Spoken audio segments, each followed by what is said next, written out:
Hello, नमस्कार दोस्तों। आज हम पढ़ेंगे यूपीएससी आईएएस प्री में पूछे गए क्वेश्चन। टॉपिक है प्राचीन भारत का। प्राचीन भारत से कैसे क्वेश्चन पूछे गए यूपीएससी आईएएस प्री में, आइए उनको देखते हैं। यह 1995 में पूछे गए क्वेश्चन हैं। आइए देखते हैं कि कौन से क्वेश्चन 1995 में किस तरीके से पूछे जाते थे यूपीएससी आईएएस प्री के क्वेश्चन को। आइए देखते हैं। क्वेश्चन है नंबर 1, गुप्त काल में लिखित। क्वेश्चन है गुप्त काल में लिखित संस्कृत नाटकों में स्त्री और शूद्र बोलते हैं। ऑप्शन है ए संस्कृत, ऑप्शन बी है प्राकृत, ऑप्शन सी है पाली और ऑप्शन डी है सौरसेनी। इसमें से गुप्त काल यानी गुप्त काल से टॉपिक उठाया गया। गुप्त काल में लिखे संस्कृत नाटकों में स्त्री और शूद्र कौन सी भाषा बोलते थे, ये इसका तात्पर्य है। तो इसमें स्त्री और शूद्र कौन सी भाषा बोलते थे, तो इसका आंसर है बी, प्राकृत भाषा को बोलते थे। प्राकृत भाषा को बोलते थे। किस भाषा को बोलते थे? प्राकृत भाषा को बोलते। गुप्त काल में लिखित संस्कृत नाटकों में स्त्री और शूद्रों की जो भाषा थी वो प्राकृत भाषा थी। इसी में यदि क्वेश्चन पूछ लेता संस्कृत नाटकों में उच्च वर्ग के लोग कौन सी भाषा बोलते थे, तो ऑप्शन हो जाता संस्कृत, क्योंकि गुप्त काल में जो उच्च वर्ग के लोग थे वो संस्कृत भाषा को बोलते थे, और जो शूद्र और स्त्री जो थी वो प्राकृत भाषा को यहाँ बोलते थे। ये निम्न वर्ग के लोग थे, इसलिए ये प्राकृत भाषा को बोलते थे। तो ये क्वेश्चन आपको समझ में आ गया होगा। गुप्त काल में लिखित संस्कृत नाटकों में स्त्री और शूद्र बोलते हैं कौन सी भाषा? प्राकृत भाषा। यदि उच्च वर्ग के पूछ लेता कि उच्च वर्ग के कौन सी भाषा बोलते हैं, तो ऑप्शन हो जाता है संस्कृत। लेकिन इसमें स्त्री और शूद्र कौन सी भाषा बोलते हैं, तो प्राकृत भाषा को यहाँ पर बोला जाता है। ठीक, अब क्वेश्चन नंबर 2 है। यह 1995 में पूछे गए क्वेश्चन है। ठीक, 1995 में पूछे गए क्वेश्चन है यूपीएससी आईएएस प्री के। अब क्वेश्चन नंबर 2 है, अशोक का अपने शिलालेखों में सामान्यतः जिस नाम से उल्लेख हुआ है वह है। तो ऑप्शन ए है चक्रवर्ती, ऑप्शन बी है धर्मदेव, ऑप्शन सी है धर्मकीर्त, ऑप्शन डी है प्रियदर्शी। तो इसमें से कौन से नाम से उनका उल्लेख हुआ है शिलालेखों में? तो चक्रवर्ती, धर्मदेव, धर्मकीर्त और प्रियदर्शी। इसमें प्रियदर्शी नाम उल्लेख हुआ है। प्रियदर्शी नाम का उल्लेख शिलालेखों में अशोक के हुआ है। ये प्राचीन भारत से टॉपिक उठाया गया और अशोक के शिलालेखों से पूछा गया क्वेश्चन है। अशोक का अपने शिलालेखों में सामान्यतः जिस नाम से उल्लेख हुआ है वह प्रियदर्शी के नाम से उल्लेख हुआ है। अधिकतर आपको शिलालेखों में प्रियदर्शी, अशोक का जो नाम होगा वो प्रियदर्शी के नाम से उल्लेखित दिखाई देगा। ठीक, तो इसके बाद तीसरा क्वेश्चन क्या कह रहा है? तीसरा क्वेश्चन कह रहा है नागर, द्रविड़ और वेसर हैं। क्वेश्चन कह रहा है नागर, द्रविड़ और वेसर हैं, ये क्या हैं?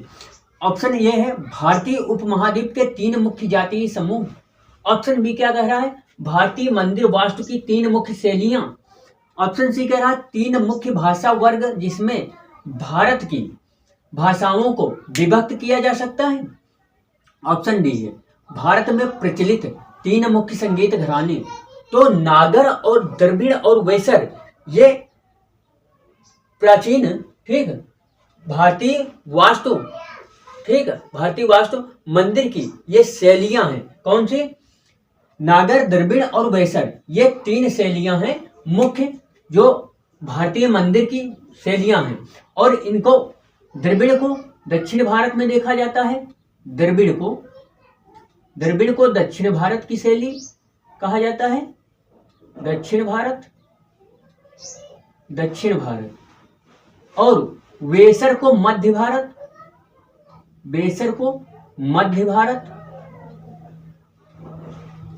मध्य भारत, और ये हमारा जो नागर है, नागर शैली, ये हमें उत्तर भारत में देखने को मिलती है, उत्तर भारत।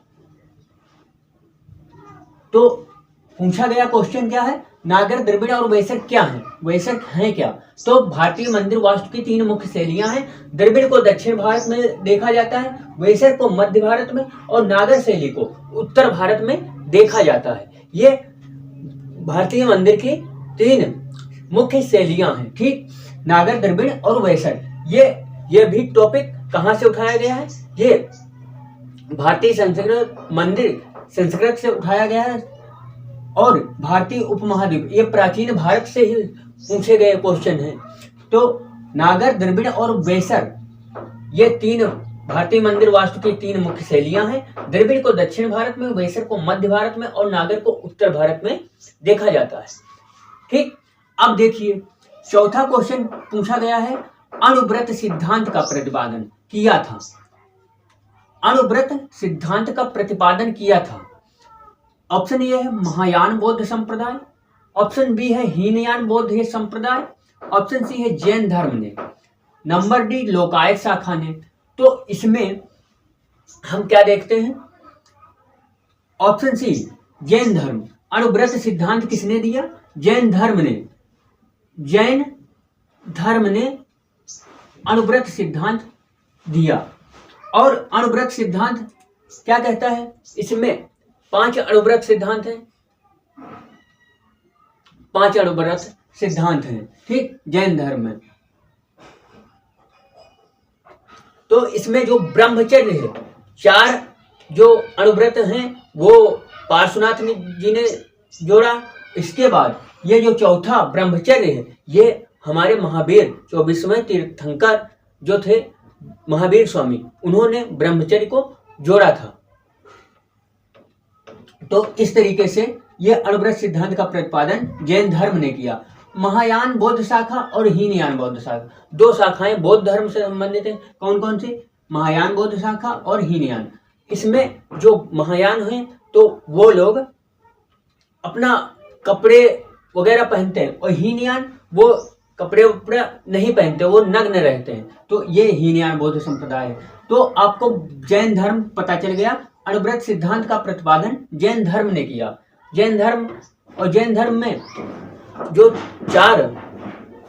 5 अणुव्रत सिद्धांत हैं, 4 पार्श्वनाथ ने दिए, 23वें तीर्थंकर, और जो 5वां है अणुव्रत ब्रह्मचर्य, उसको महावीर स्वामी ने दिया, वह 24वें तीर्थंकर थे, पहले हमारे ऋषभ देव थे। फिर 5वां क्वेश्चन क्या कह रहा है? हिंद भारत की जनता के संदर्भ में हिंदू शब्द का प्रथम बार प्रयोग किया था। हिंद भारत की जनता के संदर्भ में हिंदू शब्द का प्रथम बार प्रयोग किया था। किसने किया था? तो ये किया था अरबों ने, ठीक, ये किया था अरबों ने। अरबों ने हिंद भारत की जनता के संदर्भ में हिंदू शब्द का प्रथम बार प्रयोग अरबों ने किया, क्योंकि अरब जो थे, अरबों ने सिंधु को, सिंध जो नदी थी उसको, सा को, ये लोग सा को हा बोलते थे, सा को हा बोलते थे। तो इसलिए हिंद भारत की जनता के संदर्भ में जो हिंदू शब्द का प्रयोग वो सिंध के जगह पे सा के स्थान पर हा का उपयोग करते थे, इसलिए ये अरबों ने इसका प्रथम बार प्रयोग किया था। तो आप लोगों को ये क्वेश्चन देखे जो 1995 में यूपीएससी आईएएस प्री में पूछे गए थे। आप पढ़ते चलिए, नॉलेज अगेन करते चलिए और परीक्षाओं में बेहतरीन प्रदर्शन कीजिए। इसी बात पे आप हंसते रहिए, मुस्कुराते रहिए, और अपने लिए और अपनों के लिए भी। इसी बात पे आप लोगों को धन्यवाद। Thank you.